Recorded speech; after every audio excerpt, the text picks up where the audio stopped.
صہیونی فوج کے غزہ سٹی میں شدید حملے، بلند عمارتیں اور مکانات ملیامٹ کر دیے۔ صبح سے جاری حملوں میں مزید 29 فلسطینی شہید، مجموعی تعداد 65,350 ہو گئی۔ شدید حملوں کے باعث لوگوں کو غزہ سٹی سے نکلنے میں شدید مشکلات کا سامنا۔ غزہ کا محاصرہ توڑنے کے لیے اٹلی سے نکلنے والا مغارب سمود فلوٹیلا ڈرونز کے نرغے میں آ گیا۔ جہازوں پر مسلسل پروازوں سے شدید خدشات۔ مرکزی قافلے میں شامل ہونے کے لیے لیبیا کا اسپتال بردار جہاز بھی چل پڑا۔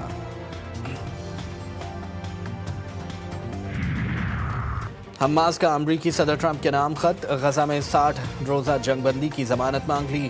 آدھے یرغمالیوں کو رہا کرنے کی پیشکش، خط قطری ثالثوں کے پاس موجود، اسی ہفتے ٹرمپ کو پہنچایا جائے گا۔ حماس رہنما اسامہ حمدان کہتے ہیں اسرائیلی جنگ کا خاتمہ چاہتا ہے اور نہ ہی مذاکرات۔ فلسطین ریاست قائم ہوگی تو نام نہاد صہیونی وجود کا مستقبل تاریک ہو جائے گا۔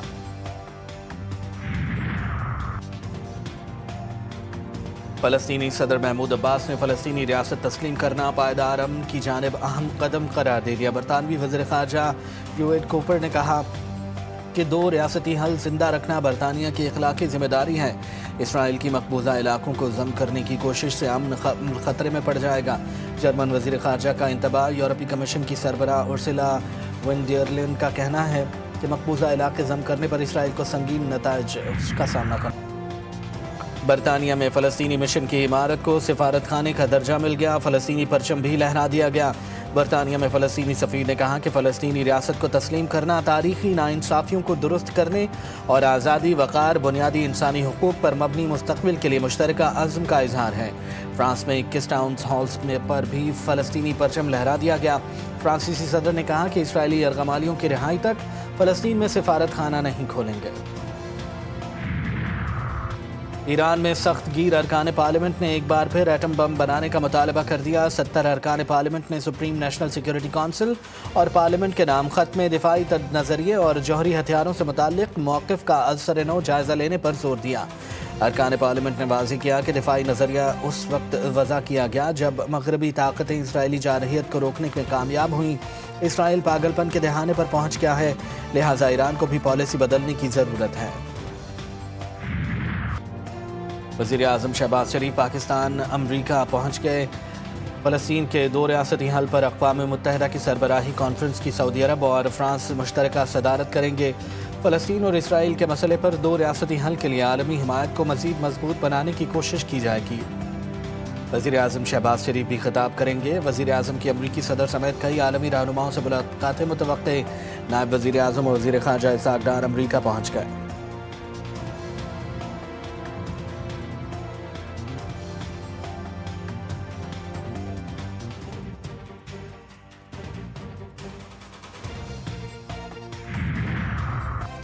پاک سعودیہ دفاعی معاہدے پر پارلیمنٹ کو اعتماد میں لینے کا فیصلہ، قومی اسمبلی کا اجلاس 29 ستمبر کو طلب کیا جائے گا۔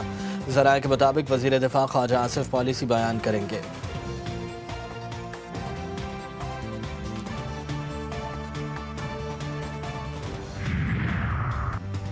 اہم فیصلوں سے مسلسل مائنس، پیپلز پارٹی قیادت اپنی اتحادی حکومت سے ناراض۔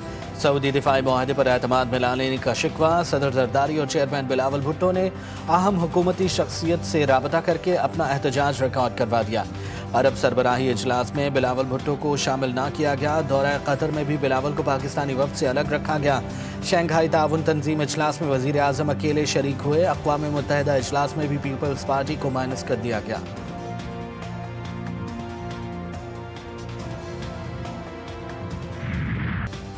دریائے سندھ میں سمندر کی جانب تیزی سے بڑھتا سیلابی ریلا، موٹیاری کے مقام پر پانی کی سطح میں خطرناک حد تک اضافہ، 4 لاکھ سے زائد کیوسک کا گزر۔ حالانکہ قریب سکھاپور ذمہ دار لوپ بند ٹوٹ گیا۔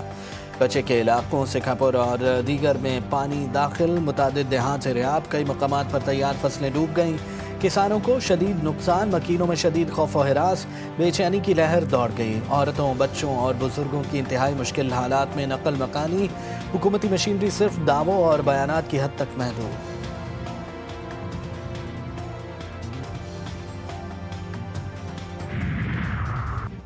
جلال پور پیر والا میں سیلابی صورتحال کے باعث موٹر وے M5 10 روز سے بند۔ دریائے ستلج کا سیلابی پانی ابھی بھی 8 سے 10 فٹ کی بلند سطح پر موجود موٹر وے M5 بند ہونے سے مسافروں کو شدید مشکلات۔ میاں والی میں جناب اعراج کے جنوبی حصے میں شگاف پڑ گیا، سی پیک کو ملانے والی سڑک بہہ گئی۔ برے والا میں سیلاب کے باعث متعدد بستیاں سیلاب کی نظر، سینکڑوں افراد بے گھر ہو گئے۔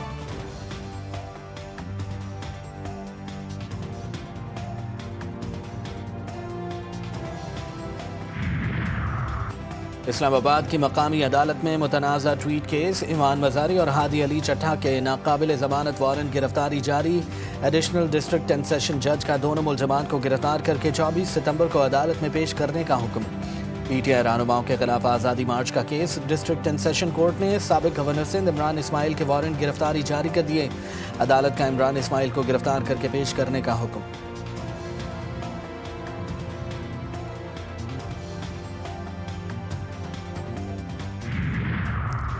جعلی ڈگری کیس میں جمشید دستی کو 7 سال قید کی سزا۔ ملتان کی ڈسٹرکٹ اینڈ سیشن جج کی عدالت نے جعلی ڈگری کیس کا فیصلہ سنایا۔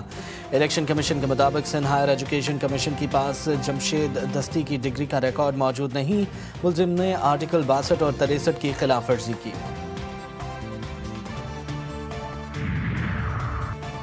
کراچی کے علاقے لیاقت آباد میں پولیس مقابلہ، فائرنگ کے تبادلے میں 2 لٹیرے ہلاک، شہری سے لوٹ مار کی واردات کر رہے تھے، زخمی لٹیرے اسپتال لے جاتے ہوئے دم توڑ گئے۔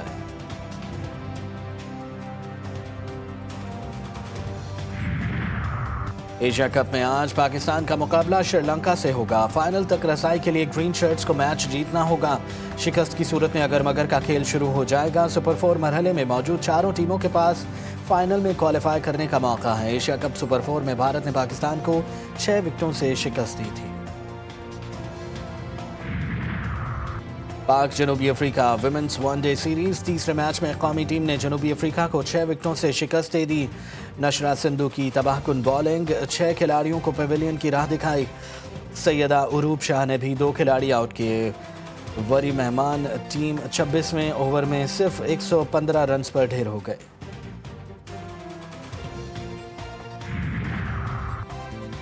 پاکستان نے کامن ویلتھ بیچ ہینڈ بال چیمپئن شپ جیت لی۔ ٹورنامنٹ کے فائنل میں پاکستان نے شری لنکا کو 2-0 سے شکست دی۔ پاکستانی ٹیم پورے ٹورنامنٹ میں ناقابل شکست رہی۔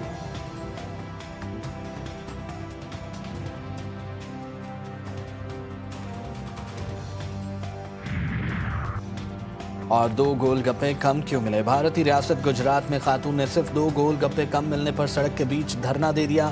واقعے کی ویڈیو سوشل میڈیا پر وائرل، پولیس نے خاتون کو سڑک سے ہٹا کر ٹریفک بحال کیا۔